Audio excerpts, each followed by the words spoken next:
My name is Fawehinmi Foza. I'm an entertainment and media lawyer. I function in the creative space. I'm also the managing partner of Technological Partners, a boutique law firm that services the creative, entertainment, media, fashion, sports industry in Africa. So my adventure into the creative industry started when I was in 300 level.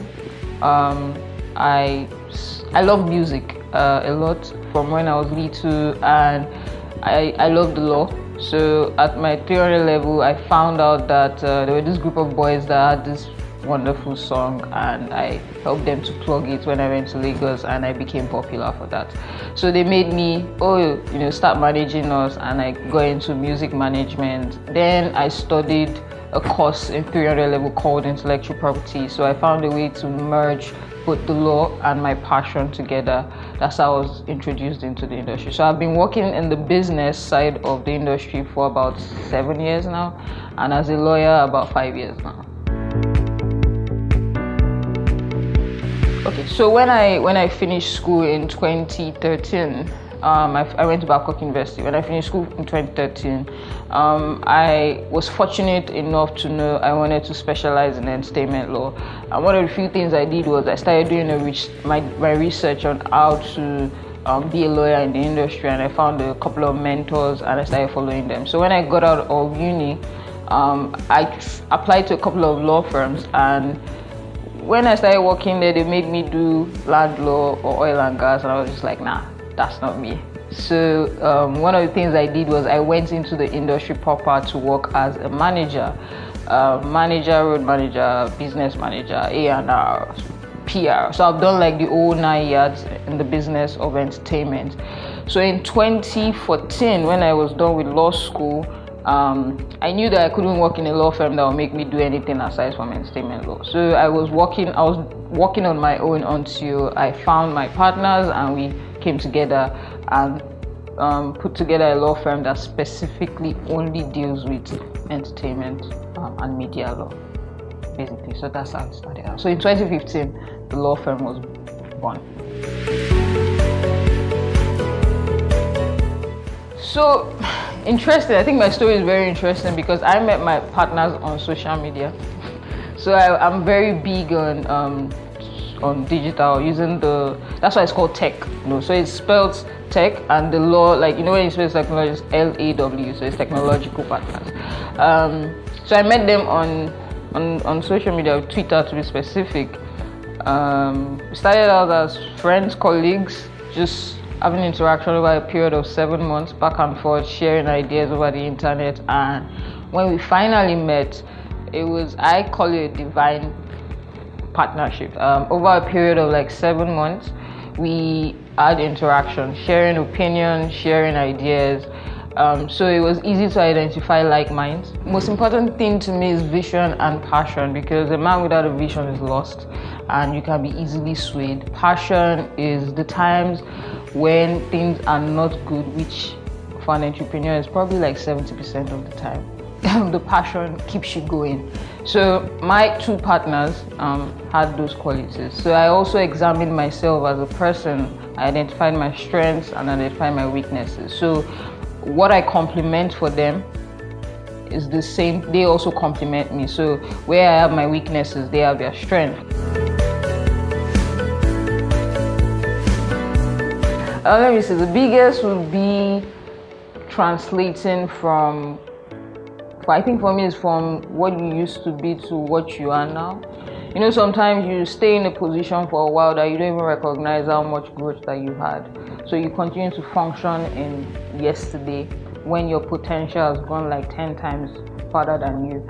And until you identify that before the people around you, would identify that also, and you move to the next level. So I think one of the challenges I had was that I started out as that G of everybody in the industry, because everybody knew me in the industry. So now to translate into I can handle your business as a lawyer and I can do a splendid job, was a bit of a struggle because people were just like, oh, I kind of knew you when you were in 300 level, how are you going to work for me? But I think it took me about 2 years to correct that notion, and it was a lot of hard work.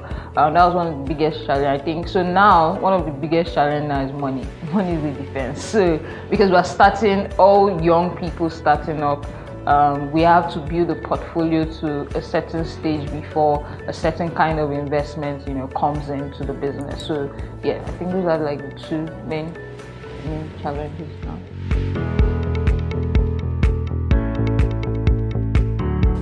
So from personal experience, first I don't earn a salary. My business is going to be 4 years this year. The projection is by the 5th year, every partner should be able to earn a decent salary.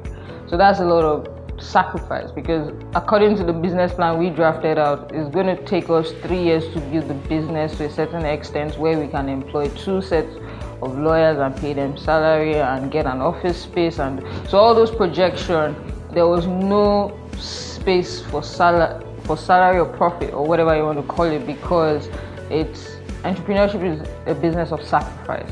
So you need to kill self at the immediate time for a longer, beneficial return. So what we do is we create allowances. So if you transport, for food, for whatever, it's a very cultured allowance rate, while the rest, so every other person that is employed, gets their salary, but the partners are still on, very stringent allowance to keep running the business. So profit for us is maybe by next year.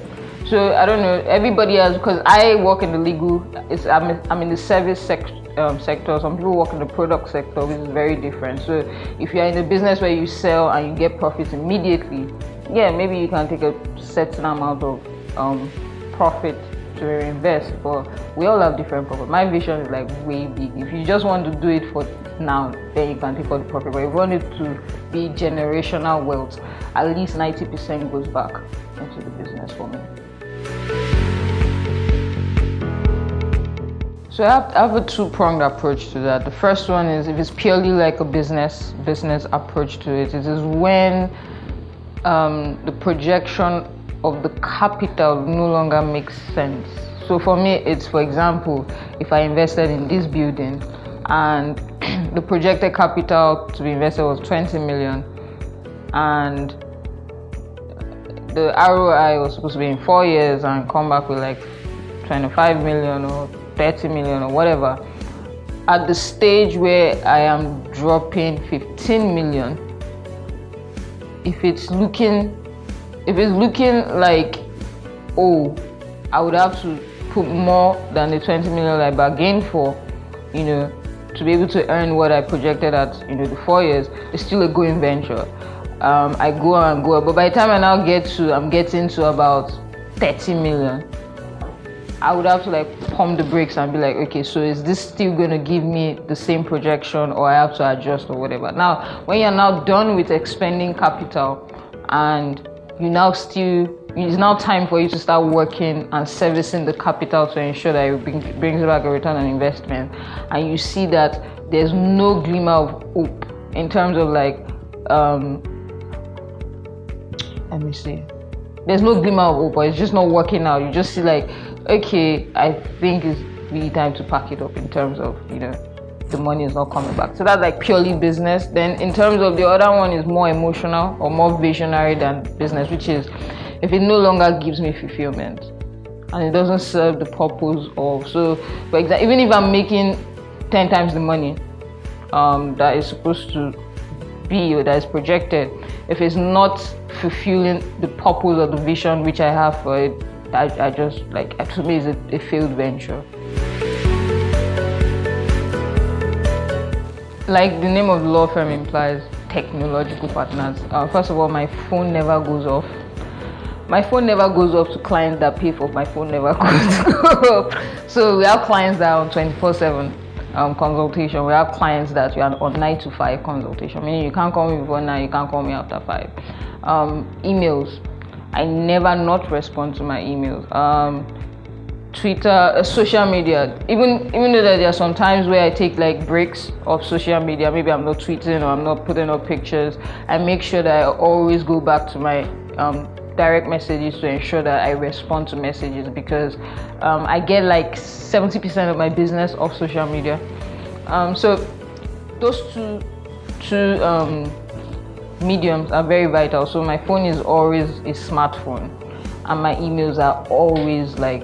So I can be in China or Qatar or whatever. So even if I'm just going to respond to you and say I'm going to revert as soon as I have the time, so most of the time clients just want to know what's happening. So even if you don't have a result, it's just, hello, I'm still working on it. And so what I do with my staff, first of all, the first 2 people that I started working with, the idea for us was that after we do this for 20 years or like 15 years, we want to be able to step back and give it to them to run for the next 20 years also, and we wanted that continuity. So it was very important that the first set of people that we started working with were also partners in the law firm, not employees. So they're like partners in the law firm. So we're fortunate enough that we have like 2 people that came, understood the vision, but also took a lot of processing to make them understand what we're seeing, the way we work, the way we function. Excellence is the key, excellence is the motto, and it goes down to even the person that works at the front desk. The way you talk to people, the way you receive people, how to be with excellence, how to be like everybody is equal, everybody deserves the same level of respect. It's not who's bringing money or who doesn't have money. So the orientation, so one of the things is constant communication. So there's a WhatsApp group, we have weekly meetings, and one of the things I also do, one of the things I found very effective is when people come to you, I tell them never come to me with a problem that doesn't have a solution. So everybody's forced to be analytical. You have to have a big heart, a very tough heart, and Nigeria is a special place. So you are contending against 90% mediocrity. So never be lost in the system. Try and function outside of the system and build a better system. Just because one firm is paying someone below minimum wage and making them close at 12 a.m. doesn't mean that it's good habit, And come back to reality. Don't watch Billions or go and watch Suits and think that that's reality. Function in your reality, and be very aware of your political and social structure. Because it helps your business. What happens in politics affects your business. What happens in the economy affects your business. So don't say, oh, that's not mine, doesn't concern. So if you need to get your PVC to vote, then the House of Reps says, oh, we're no longer importing sugar. It either affects your business adversely or positively. So you always need to be aware generally. And as an entrepreneur, you need to always be ready to learn. You don't know it all. So whether you have MBA, PhD, doctorate degree, the degrees don't count in the business world. It's the practical life experience that you go through that makes you thrive as a business person. There's so many opportunities right now because Nigeria is in a lot of problem, and where there's problem, there's opportunity. Don't be discouraged. Collaborate more, and yeah.